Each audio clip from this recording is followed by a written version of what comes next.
Thanks very much for staying with us. Time now for Eye in Africa with me, Georgia Calvin-Smith. Tonight, Trump says that the talks between Ethiopia, Egypt and Sudan over a controversial $4 billion dam on the Nile that are going on in Washington are going well. The US is helping mediate on the request of Cairo. Also, France's defense minister says that French troops killed a top jihadist leader in Mali last month. Moroccan Ali Meishou was the second in command of the group to support Islam and Muslims. And in the Somali capital of Mogadishu, hope floats. Despite the ongoing instability and regular terror attacks, we take a look at one entrepreneur trying to boost tourism in his city by opening up a restaurant on the waves. But first, top representatives from Egypt, Ethiopia and Sudan were in Washington on Wednesday for US-mediated talks on the construction of a huge controversial dam being built by Ethiopia on the Nile. It's hoping to start filling up the reservoir of the hydropower project, but Egypt's worried that its water supply is at risk. Now, the Nile traverses 10 countries and the dispute has regional implications. Talks broke down earlier this year, and the new round of negotiations are happening in Washington after Egypt asked US President Trump to help mediate. Now, he met briefly with delegates on Wednesday before the discussions were taken over by the US Treasury Secretary, thus bypassing the State Department that's actually been dealing with the issue since 2011. Nicolas Chemin tells us more. Egypt relies on the Nile for around 90% of its fresh water.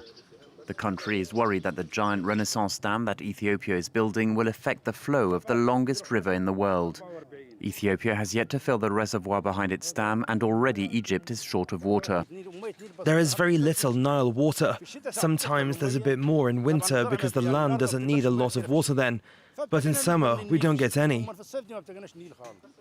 Egypt has nearly 100 million inhabitants and Ethiopia just over 100 million.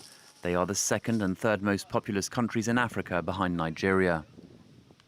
If the Nile water drops, like I said before, any 2% drop of water affects 1 million people.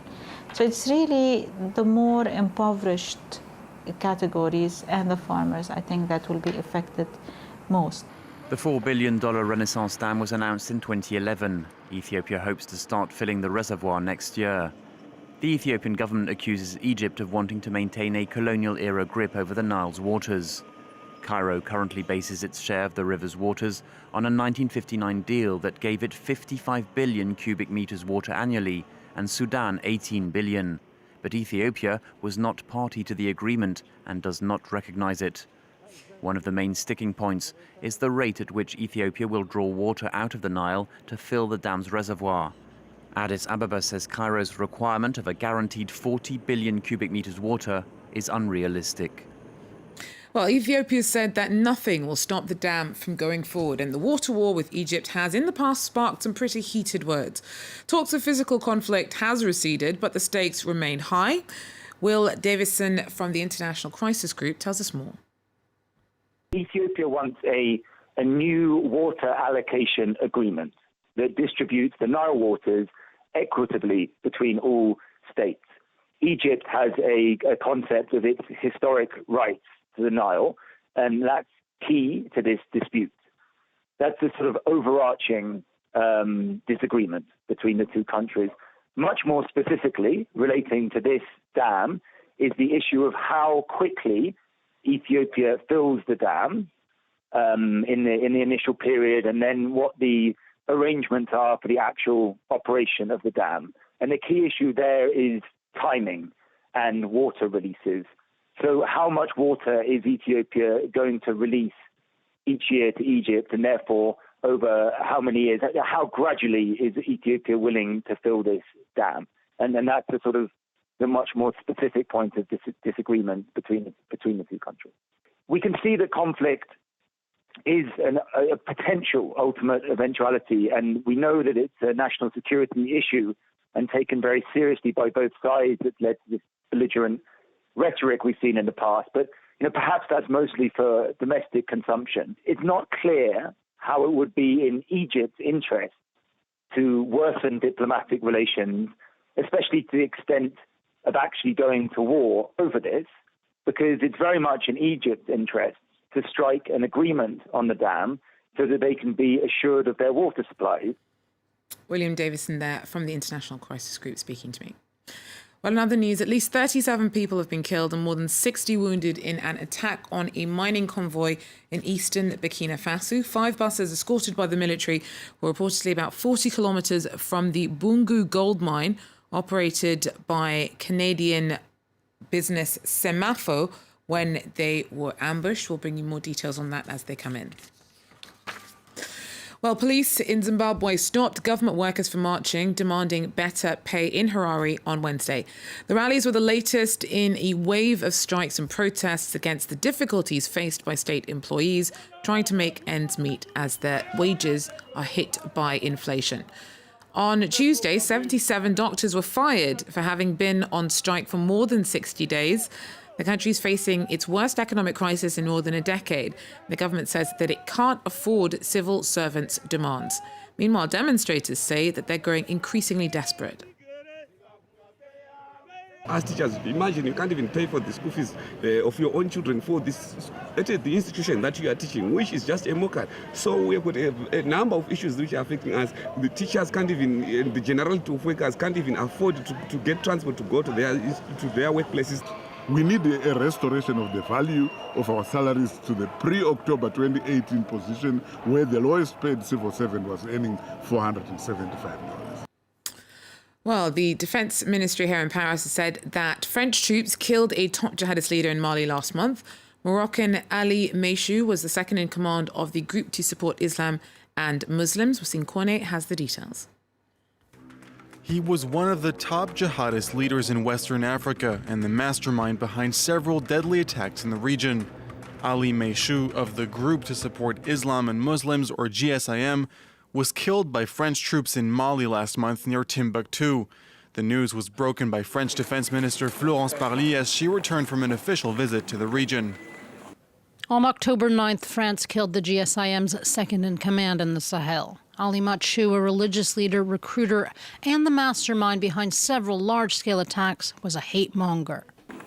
Parly explained that Meishou was the second most wanted terrorist in the Sahel, including by the United States. The GSIM encompasses several jihadist groups linked to Al-Qaeda in the Islamic Maghreb, or AQIM. The group has claimed responsibility for some of the biggest attacks in the Sahel since it was founded 2 years ago. One of them was the Ouagadougou attack in March 2018. The assault on the headquarters of Burkina Faso's military, as well as the French embassy, left 8 people dead. More recently, between 40 and 85 soldiers were killed in an attack by the GSIM on a Malian army camp near Boulikessi in September.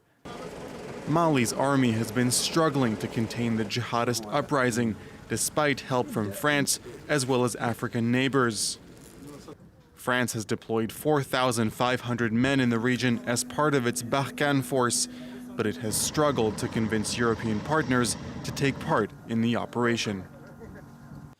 Well, in the Somali capital of Mogadishu, hope floats. Despite the ongoing instability and regular terror attacks, entrepreneurs there are still pushing the boat out and trying to take business risks in the city. The owner of one bar and restaurant has taken to the waves in his bid to bolster his country's small but growing tourist industry. Take a look. Young people play football on the beach in Mogadishu. Others meet with friends to sing and eat together in a park. Despite the ongoing conflict in the capital, Somalis are looking for quiet places to relax. Abdul Qadir Ibrahim fled the conflict to Italy in the 70s, but after 10 years abroad, he decided to return to the country to create his own business, a floating bar and restaurant. When I saw in developed countries that there were boats with bars on tourist beaches, I thought it would be a great idea to create a floating restaurant here too. One of the boat's quirks is that due to a lack of kitchen space, customers need to order their meals 2 days in advance so the chef has enough time to prepare the food. Several restaurants have sprung up on Lido Beach since the Al-Shabaab terrorist group was driven out of the city by African Union soldiers in 2011, bringing many Somalis back to their country. Fadumo lives in England, but comes home for the holidays, visiting her family and discovering the country's new attractions.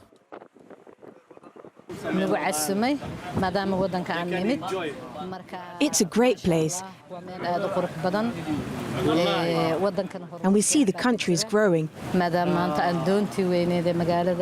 And as you can see, we're having a good time on the boat and on our beautiful beaches. The beach, just one of the few public spaces in the city, has risen in popularity.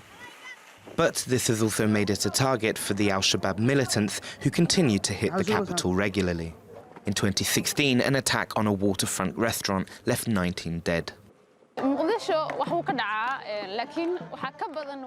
Mogadishu is a resilient city where buildings destroyed by suicide cars are quickly rebuilt, and the youth is afraid of nothing and lives in peace.